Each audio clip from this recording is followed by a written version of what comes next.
In the summer of 1943, the German High Command believed they had built something unbreakable. They were wrong, and the price of that mistake would echo across the entire Eastern Front. What do you think it actually takes to turn a defeated army into a war-winning machine in less than 2 years? And have you ever wondered how an entire military institution can completely reinvent itself while fighting for its survival at the same time? Drop your thoughts in the comments, because this story is unlike anything you have probably heard before. 2 years before the summer of 1943, the same stretch of land near Smolensk had witnessed one of the most one-sided military routes in modern history. The German Wehrmacht had sliced through Soviet defenses like they barely existed, capturing the city of Smolensk in a matter of weeks, leaving behind a trail of shattered divisions, prisoners counted in the hundreds of thousands, and a Red Army that appeared to be on the edge of total collapse. But collapse never came. What came instead was something the German command never fully accounted for in their calculations, and that oversight would cost them everything in this sector. To understand what happened between August 7th and October 2nd of 1943, you need to understand the scale of the transformation that had taken place inside the Soviet military machine between those two moments in time. Because what walked into battle in August of 1943 was not the same army that had been shattered in 1941. It was something new, something tempered, something that had learned from its own destruction with a speed and discipline that military historians still find remarkable. The catastrophe of 1941 had exposed every structural weakness the Red Army carried. The officer corps had been gutted by Stalin's purges of 1937 and 1938, leaving an institution where experienced commanders had been replaced by loyalty over competence. The ability to coordinate large combined arms operations at the corps level and above had essentially collapsed. Logistics were primitive enough that the first major engagement of any intensity could cause the entire supply chain to seize up. And perhaps most damaging of all, a doctrine that Soviet theorists had spent years developing through the 1930s had been buried along with the men who created it. That doctrine was called deep operation theory.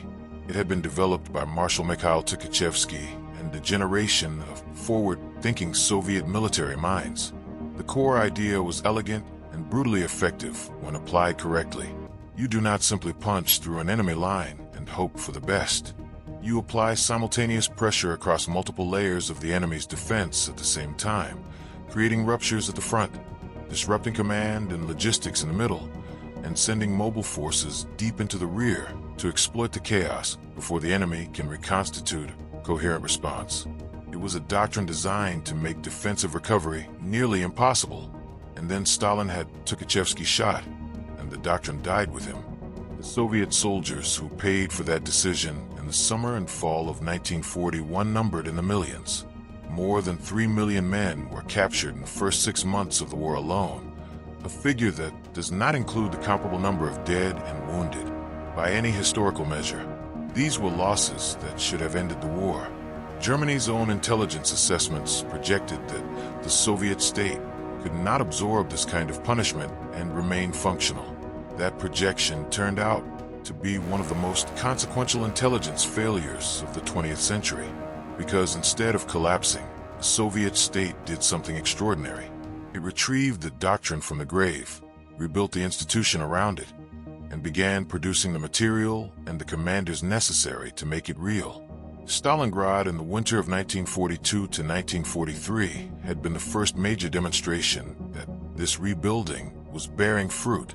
Kursk in July of 1943 had confirmed it, but it was the operation that followed Kursk in this central sector, a battle far less celebrated than those two famous turning points, where the transformation would prove itself in its most methodical and complete form. The operation was named Suvorov after Alexander Suvorov, the 18th century Russian general who had built a reputation for audacious speed and relentless offensive pressure. The name was not accidental. The Stavka, the Soviet High Command, was signaling exactly what kind of operation this would be. The plan covered approximately 250 kilometers of front, with an immediate objective of breaking through the German defensive line between the Desna and Bob rivers, pushing to a depth of 120 to 150 kilometers, and capturing the critical rail junctions at Smolensk, Roslovl, and Vitebsk. But what made this plan genuinely different from previous Soviet offensive attempts was not the ambition of the objectives. Soviet planners had always been ambitious. What was different was the sophistication and density of the support apparatus assembled to actually achieve those objectives.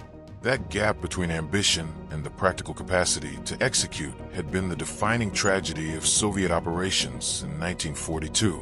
In the summer of 1943, that gap had closed in ways that the German command had not fully appreciated. Artillery officer Anatoly Meretkov, commanding a regiment of 152mm howitzers in the 19th Army, wrote in his memoirs that during the preparation phase, he had never seen such a concentration of guns compressed into such a narrow sector. The roads were congested for 3 days before the operation began, as column after column of artillery, ammunition trucks, and support vehicles moved into position. He wrote that the artillerymen joked among themselves that the Germans would hear the opening salvo from Berlin. It was the kind of dark humor that soldiers use to process something that is genuinely beyond ordinary comprehension. The numbers behind that joke were staggering. In the designated breakthrough sectors, Soviet planners had concentrated between 180 and 220 artillery pieces per kilometer of front. In 1941, the Red Army could not have produced that density even on paper. In August of 1943, it was operational reality, and it was the product of 3 specific structural changes the Red Army had implemented with deliberate precision since Stalingrad. First, artillery had been centralized at the corps and army level rather than distributed thinly across individual divisions. This meant that a single commander could mass the fire of dozens of batteries on a single point rather than having that firepower fragmented across the organization. Second, the communications and observation systems had been rebuilt to allow real-time coordination of fire from multiple batteries onto moving targets, a technical and organizational challenge that requires both good equipment and experienced personnel to execute under combat conditions.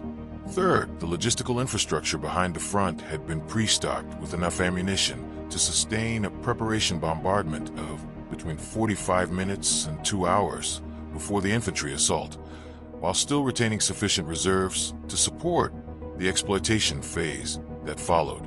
That last point sounds technical and dry, but it represents an enormous organizational achievement, getting the shells to the guns before the battle, in the right quantities, without telegraphing the attack too early, while simultaneously moving tens of thousands of men and hundreds of tanks into position, is precisely the kind of operational complexity that had broken Soviet planning repeatedly in 1941 and 1942. Now consider what all of that artillery was aimed at. The German defensive position in the Smolensk sector was, by any objective assessment, formidable. The Army Group Center had spent 2 full years turning this stretch of ground into a layered defensive system of genuine depth and sophistication. The primary defensive band ran between 4 and 6 kilometers deep, with trenches up to 3 meters deep connected by covered communication tunnels, concrete emplacements for heavy machine guns, and minefields layered 2 and 3 deep, reaching densities of up to 2,400 mines per kilometer of front in the most heavily protected sectors. Behind that primary band sat a second defensive position between 12 and 18 kilometers back, designed to catch and contain any penetration that managed to break through the first line before German armored reserves could counterattack on the flanks of the Soviet advance. And behind that second position, a third line of field fortifications extending the total defensive depth to roughly 40 kilometers in the strongest sectors. The commander of the German 4th Panzer Army, responsible for a significant portion of this sector, told his staff in July of 1943 that the position was essentially impenetrable against a direct frontal assault. In purely tactical terms, that assessment was defensible. What the general had failed to fully integrate into his analysis was the change in Soviet operational thinking that would transform a tactically sound position into a strategic trap. The core concept of Operation Suvorov rested on a principle that the Stavka had extracted from the blood of its earlier failures. Rupture is not the objective. Friction is. instead of concentrating everything at a single point to achieve one decisive breakthrough. The model the Wehrmacht had used so brilliantly in 1941, and that the Red Army had tried to copy with catastrophic results in 1942. The Soviet plan called for sequential attacks across multiple sectors, each one designed not necessarily to achieve an immediate deep penetration, but to fix German reserves in place, degrade the command's ability to reconstitute a coherent operational reserve, and progressively exhaust the entire defensive system from multiple directions simultaneously. This was the economy of force principle inverted and weaponized. Do not concentrate to break through, disperse to exhaust, and only when the enemy has irreversibly committed his reserves to multiple crisis points, then concentrate to exploit, is a concept that sounds elegant in a staff college lecture room.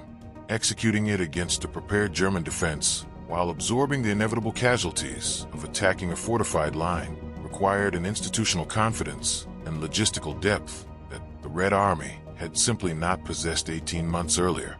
On August 7, 1943, at 6:40 in the morning, the artillery preparation began in the sectors of the 19th and 20th Armies on the left flank of the Western Front. Sergeant Major Pyotr Ivanenko of the 247th Rifle Regiment described the experience with the bluntness of a man who has no interest in making war sound romantic. The ground shook like the planet itself was convulsing. He could not hear his own voice. The Germans could not see anything through the smoke and dust. They were told to advance, and they advanced, though he admitted he had no idea how anyone actually heard the order to move. The artillery preparation in that sector lasted 2 hours and 10 minutes and consumed approximately 4 million shells of various calibers across the full front on the first day of operations. Mortar rounds of 82 and 120 millimeters were suppressing positions in the 1st Defensive Band.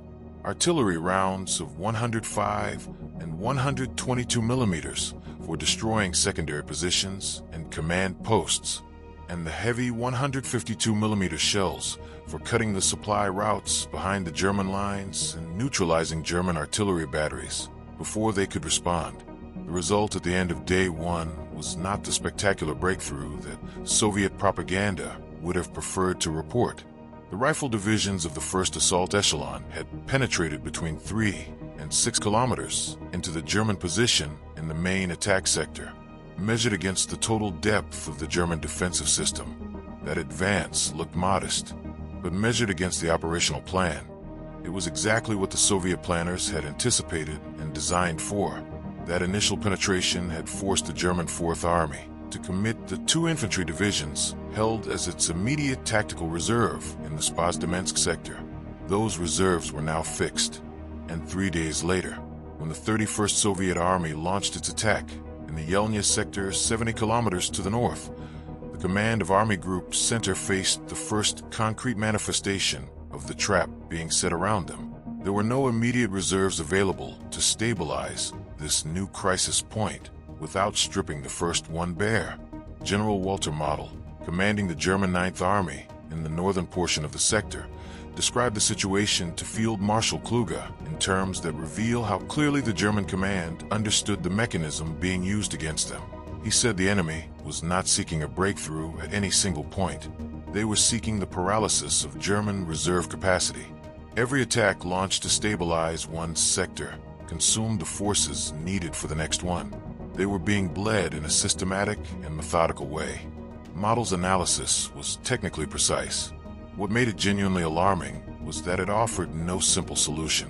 The German answer to Soviet offensive pressure was normally elastic defense, deliberate, controlled withdrawal to disorganize the attacker's momentum, followed by a sharp counterattack against the extended flanks of the advancing force. But elastic defense required mobile armored reserves substantial enough to execute the counterattack phase.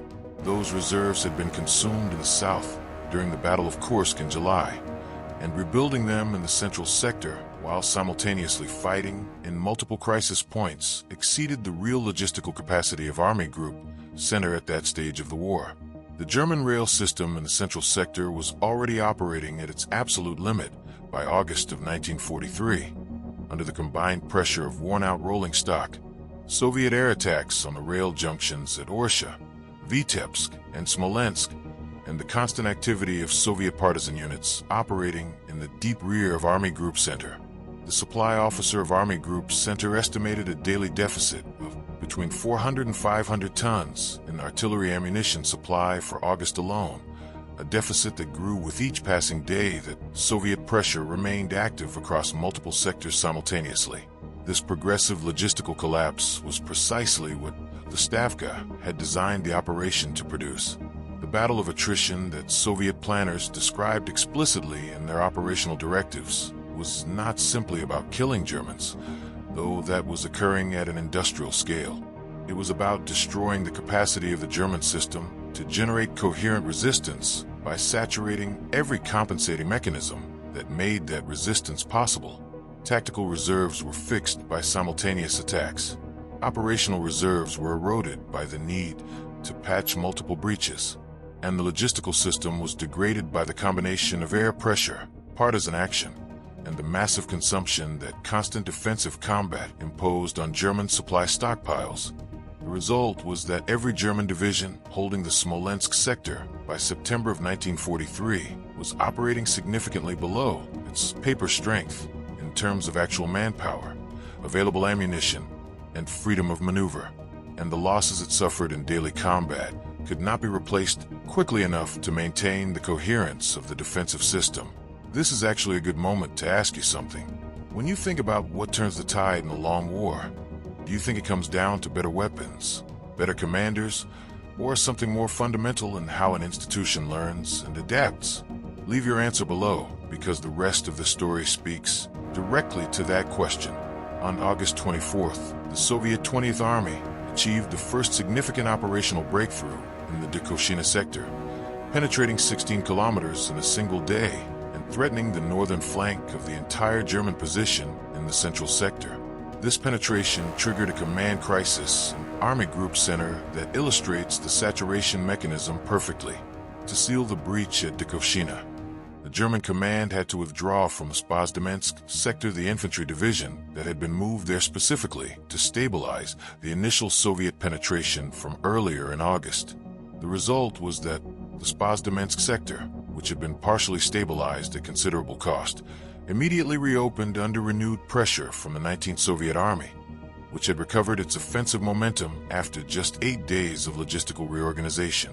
That 8-day recovery cycle stunned the German command because it contradicted every historical pattern of Soviet behavior that German intelligence had recorded and codified.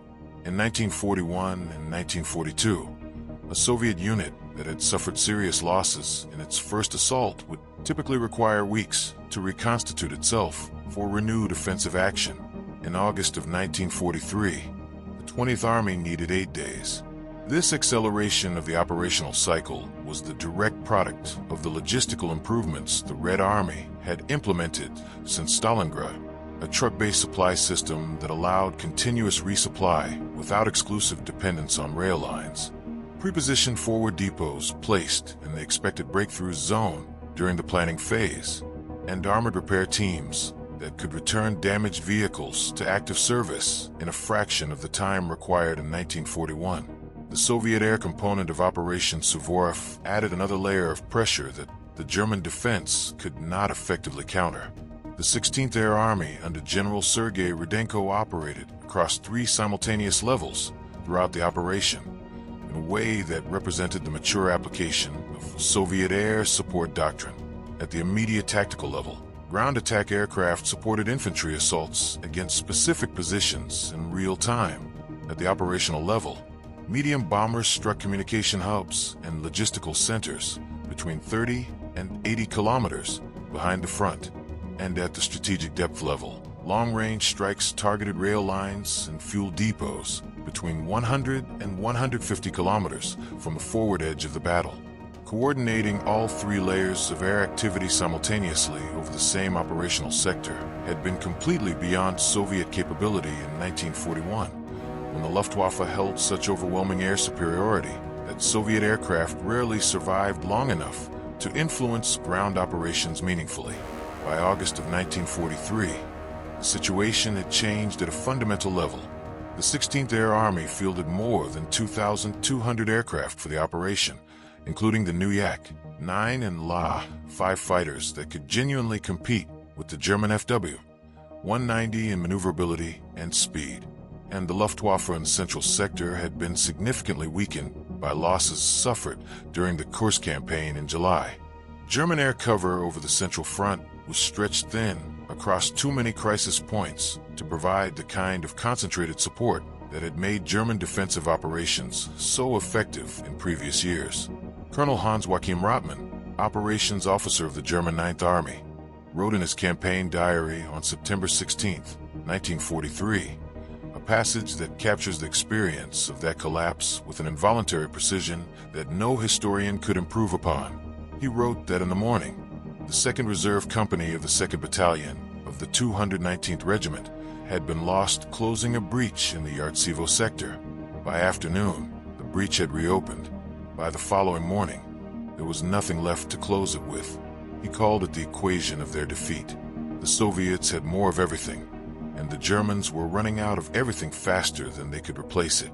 That equation, described by a tired staff officer in a field diary, is the most accurate summary of what Operation Suvorov actually demonstrated.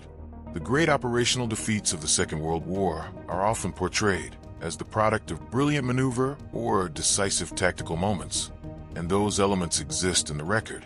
But the deeper mechanism of this particular defeat was something far more grinding and far more complete. It was the company that could not be replaced, the ammunition depot that had run dry, the artillery battery that had reached its daily consumption limit and could no longer respond to the fire support requests accumulating at the liaison officer's radio. Clausewitz called this friction, the cumulative effect of all the small failures of the system in the heat of combat. By September of 1943, that friction had become asymmetric in a definitive and irreversible way. On September 25, 1943, the forward elements of the Soviet Third Army entered the eastern suburbs of Smolensk. The city the Germans had proclaimed impenetrable fell in 2 days of urban fighting that was, by the standards of what had preceded it, relatively contained. Colonel Nikolai Chernov, commanding one of the regiments that entered the city, described what he found with the flat sobriety of a man who had seen too much to be easily impressed by anything. Smolensk was burning. The Germans had systematically destroyed everything they could not carry with them, but they were no longer there to defend it. The Red Army had worn them down over 7 weeks of continuous pressure until the defense became logistically impossible for them to sustain. The city fell not because it was taken by storm, but because the Germans could no longer afford to stay.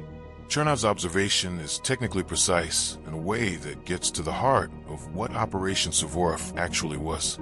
Smolensk did not fall to a heroic final assault. It fell as the logical consequence of a defensive system that had been progressively dismantled from the inside out by a method that was patient, multidirectional, and deliberately sustained across nearly 2 months of continuous operational pressure. Operation Suvorov concluded officially on October 2, 1943, when the Stavka reorganized the offensive effort in the central sector in preparation for autumn and winter operations. The operational balance was unambiguous in its broad strokes. The Red Army had advanced between 100 and 150 kilometers in the deepest penetration sector, had liberated Smolensk and Roslavl, had irreversibly dismantled the prepared German defensive system that Army Group Center's planners had considered sufficient to stabilize the Central Front through the winter, and had inflicted losses on Army Group Center that could not be compensated within the replacement parameters available to the German Army at that stage of the war. Soviet losses had also been very high. The Western Front and the Kalinin Front together suffered more than 450,000 casualties in killed, wounded, and missing during the 2 months of operations. That number demands honesty, and it demands context simultaneously. The Soviet state could replace those losses and continue generating offensive pressure. The German state could not sustain a comparable rate of attrition across a front line of the length it was holding in the east. That asymmetry in human cost tolerance and in industrial replacement capacity was not the product of any single battle. It was a structural condition that the entire arc of the war from Stalingrad onward had made increasingly irreversible. What Operation Suvorov demonstrated, to rigorous analysis, is not simply that the Soviets won and the Germans lost in this sector. What it demonstrated is that the Red Army had completed an institutional transformation of exceptional depth and speed. In less than 2 years, it had gone from an army that could not coordinate the attack of 2 divisions against the same objective without its communications collapsing, to an army capable of orchestrating simultaneous operations across sectors separated by dozens of kilometers, integrating heavy artillery, aviation, motorized infantry, and armor into a continuous pressure system, and sustaining that pressure logistically across weeks without losing offensive momentum. This capability, genuine strategic depth, not as a theoretical aspiration, but as a practical and executable operational reality, was the real inheritance of Stalingrad and Kursk and all the painful failures that preceded them. The Red Army of 1943 was not braver than the one that had been shattered in 1941. It was incomparably smarter in the way it converted that courage into operational power. And that difference, the organizational learning that turned catastrophic defeat into systematic offensive capacity, was precisely what expressed itself in the kilometers gained and the German divisions dismantled that Operation Suvorov left as its legacy on the map of the Eastern Front. And perhaps that is the most enduring lesson buried inside this campaign. Not that one side fought harder or bled more, but that an institution forced to confront its own failure without the option of denial can transform itself in ways that seem impossible until the moment they become inevitable. The Red Army had no comfortable alternative to learning, so it learned. And the Eastern Front, in the autumn of 1943, was the proof. What do you think it would take for any organization, military or otherwise, to rebuild itself that completely under that kind of pressure? Leave your answer below, because that question runs deeper than any single war. Some of you are already subscribed. Thank you genuinely. If you are not yet, this is your sign. Join us. There is much more coming.